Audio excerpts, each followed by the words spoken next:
Жасыл шай мен лимон қанды тазартады ма? Жасыл шай мен лимон денсаулыққа ең пайдалы табиғи қоспалардың бірі. Екеуін бірге қолданғанда ағзаға, әсіресе қан тамырларына және иммунитетке оң әсер етеді. Қанға әсері: антиоксиданттарға бай. Жасыл шай құрамында катехиндер, ал лимонда С дәрумені бар.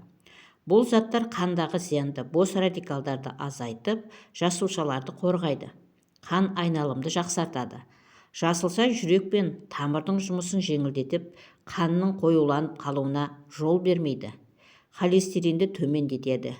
Лимондағы пектин мен антиоксиданттар жаман холестериндерді азайтып, тамырды тазартуға көмектеседі. Қанды сұйылтады. Табиғи жолмен қанның ұю жолын азайтады. Инсульт пен инфаркттың алдын алуы мүмкін. Қосымша пайдасы: иммунитетті күшейтеді, ағзадан токсиндерді шығарады, ас қорыту жүйесін жақсартады, энергия береді, шаршауды басады. Қалай ішу дұрыс? Бір кесе жасыл шайға 1-2 тілім лимон салған жеткілікті. Қатты ыстық шайға лимон салуға болмайды, дәрумендер жойылады. Шай сәл салқын болғанда салған жөн. Күніне 2-3 кесе жеткілікті. Қорытынды: жасыл шай мен лимон бірге ішілсе, қанды табиғи жолмен тазартуға, тамырларды нығайтуға және ағзаны сергітуге көмектеседі. Бірақ шамадан тыс көп ішу асқазанға ауыр болуы мүмкін.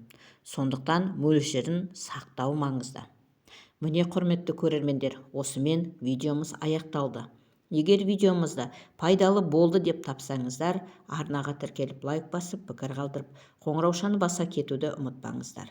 Сіздердің болмашы, оп-оңай ғана әрекеттеріңіз біз үшін өте маңызды. Келесі видеода кездескенше аман сау болыңыздар. Дендеріңіз сау болсын, ақпаратымыз пайдаларыңызға жарасын.